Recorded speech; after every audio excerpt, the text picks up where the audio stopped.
देखो वही बात है ना, स्प्रिंग को जितना दबाओगे ना उतना बाउंस बैक इतना करेगा। बाउंस बैक करेगा वो जब चीज़। आप सप्रेस्ड हो जाते हैं ना, जब आप एक लेवल पर आपको लगता है यार ये तो कमी रह गई, तो वहां आपको एक वो लेवल ऑफ एनर्जी मिलती है ना, आप मान नहीं सकते, मतलब कि उस लेवल तक तभी पहुंचते हैं जब आप सप्रेस्ड होते हैं।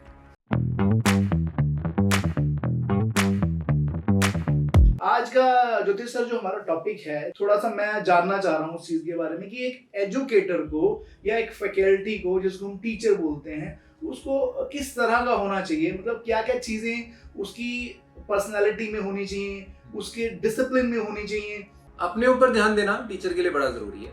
जो रिफ्लेक्टिव ऑब्जर्वेशन की हम पिछले पॉडकास्ट में बात करते आए हैं, वो टीचर के लिए भी इंपॉर्टेंट है। रिफ्लेक्टिव ऑब्जर्वेशन मींस कि अपने आप को देखना। टीचर अगर बच्चे को इतना भी कर देना कि बच्चा अपनी रिसर्च करना शुरू कर दे, वो सब कुछ पड़ जाएगा। टीचर को हमेशा ये सोचना चाहिए कि लर्नर में एक ऐसी एबिलिटी डेवलप करे कि लर्नर रिसर्च करना शुरू करे, खोजना शुरू करे ज्ञान को। मैं आपको फीडिंग देने शुरू करूं, खाना खिलाना शुरू करूं और आपका मुंह खोल के अपना मुंह में ठूसते चले जाऊं, जा ही नहीं पाएगा ना, जा ही नहीं पाएगा। आप आराम से इत्मीनान से बैठेंगे, शांति से बैठेंगे, आराम से पचा के खाएंगे। अब ज्यादा भी खा लेंगे, थोड़ा सा वॉक करेंगे, फिर खा लेंगे, थोड़ा सा रुक के खाएंगे। सिमिलरली लर्निंग एकदम ठूस ही नहीं जा सकते। हम ये देखते हैं आजकल प्रैक्टिसेस हैं कि टीचर्स ना पूरी एनर्जी लगाती हैं। एनर्जी इस डायरेक्शन में लगानी चाहिए कि बच्चा सीखना शुरू करे, सही डायरेक्शन में जानी चाहिए एनर्जी। हाँ एग्जैक्टली, सही डायरेक्शन। अब सही गलत की तो देखो परिभाषा हर किसी की अलग अलग है। अब उसमें ये तो नहीं कह सकते ये सही है गलत है, मतलब कि एनर्जी किस डायरेक्शन में लगनी चाहिए कि बच्चा अपने ऊपर ऑब्जर्व कर सके। बच्चे को रिफ्लेक्टिव ऑब्जर्वेशन में डालना बड़ा इंपॉर्टेंट है। यहाँ ना 3 तरह की असेसमेंट्स आती है। One is AAL, assessment as learning. Number 2 is assessment for learning, ठीक है, and third is assessment of learning, ठीक है। असेसमेंट एज लर्निंग लाइक कि आप पढ़ रहे हैं और आप अपने आप को ही असेस कर रहे हैं, ठीक है। एज यानी आप खुद ही लर्नर है और खुद को ही असेस कर रहे हैं कि मेरी परफॉर्मेंस कहाँ है। आपने अपने आप को रेटिंग दे ली, ओके ये कॉन्सेप्ट है, मान लीजिए नाउन प्रोनाउंस है, मुझे समझ में आया या नहीं आया। आप अपने मार्क्स खुद लगाएंगे, मेरे पॉइंट्स लोगे, भाई मेरे को 5 में से 4 मुझे समझ में आ गया। अगर आपको नहीं आया समझ तो आप 5 में से 1, 5 में से 2 लगा लेंगे कि मुझे समझ में नहीं आया।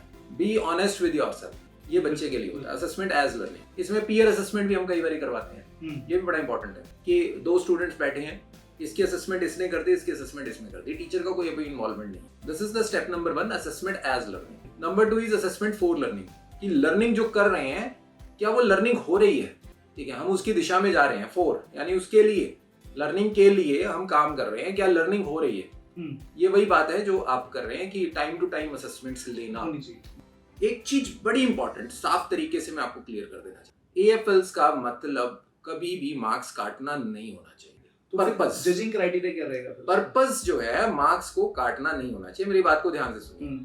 पर्पस होना चाहिए, अगर किसी के मार्क्स कम आ रहे हैं तो उसको भी फुल बाय फुल तक लेके आना।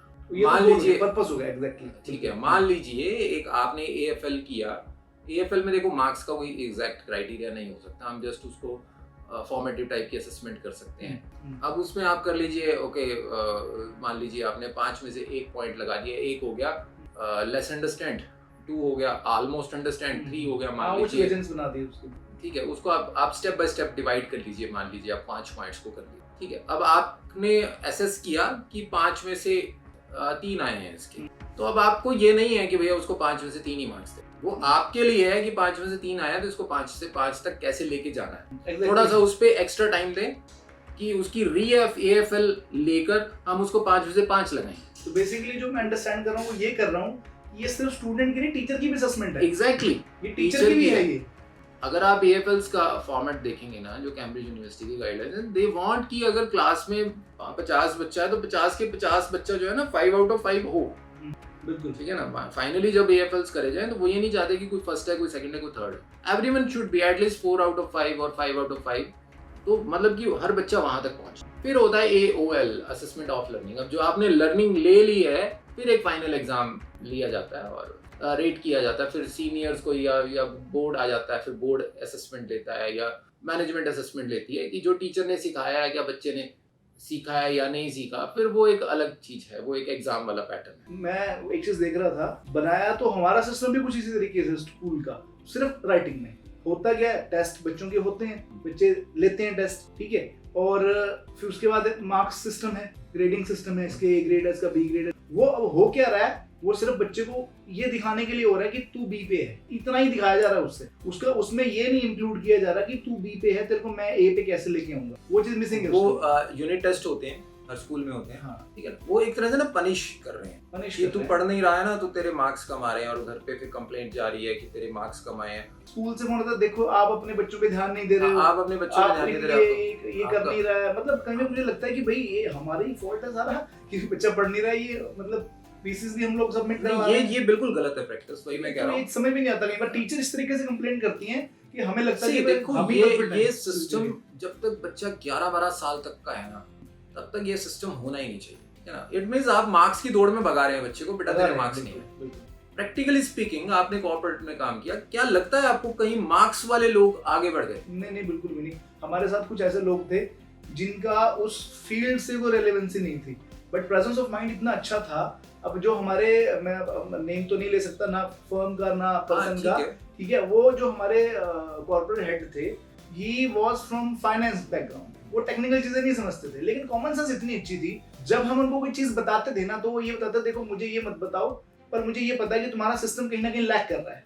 It's all about logics, cognitive development, बड़ी सारी चीजें हैं। जो लोग मार्क्स में बहुत आगे थे, एक टाइम के बाद जाके वो कहीं ना कहीं गिव अप कर गए, या नहीं कर पाए, या किसी एक लेवल पर जाके फंस गए, उससे आगे ना बढ़ पाए, ना बढ़ने की सोचते हैं, ठीक है ना। एक ठहराव है उसके बाद, ये नहीं है कि क्षितिज तक आप पहुंच जाएंगे। और कहीं ना कहीं चीजें जो है ना, आपकी प्रेजेंस ऑफ माइंड की, आप कितना अच्छा चीजों को सीखते हो, ये चीजें, यही चीजें अल्टीमेटली कंट्रीब्यूट करती है। आपने पढ़ाई में एवरेज रहे, डजंट मैटर, क्योंकि आप लर्न उतना करना चाह रहे थे, आपने जितना जरूरत थी उतना लर्न कर लिया, लेकिन जब आप फील्ड में पहुंचे, जब आप इंडस्ट्री में पहुंचे, जब आपको प्रैक्टिकल करने का टाइम आया, तो आपकी ज्ञान चक्षु जाग गए, वो वाले जहां पे आपको जरूरत लगी, नहीं अब तो मुझे करना है, तो वो ऑब्जर्वेंस इतनी जबरदस्त रही। देखो वही बात है ना, स्प्रिंग को जितना दबाओगे ना, उतना बाउंस बैक करेगा। जब आप सप्रेस्ड हो जाते हैं ना, जब आप एक लेवल पर आपको लगता है यार ये तो कमी रह गई, तो वहां आपको एक वो लेवल ऑफ एनर्जी मिलती है ना, आप मान नहीं सकते, मतलब कि उस लेवल तक तभी पहुंचते हैं जब आप सप्रेस्ड होते हैं। क्योंकि मैंने बहुत पहले एक चीज सुनी थी, समझी थी, मुझे लगता भी है कि एजुकेशन जो है ना, वो किसी को जज करने का क्राइटेरिया नहीं होना चाहिए। एजुकेशन एक सोच को डेवलप करती है, वो सोच अगर आप डेवलप कर पा रहे हो, डेवलप करें बच्चों में एक एबिलिटी एग्जैक्टली, जितना कर सकते हैं करें। उसमें असेसमेंट, सर्टिफिकेशंस, ये बहुत बेकार चीज है, वो नहीं होनी चाहिए।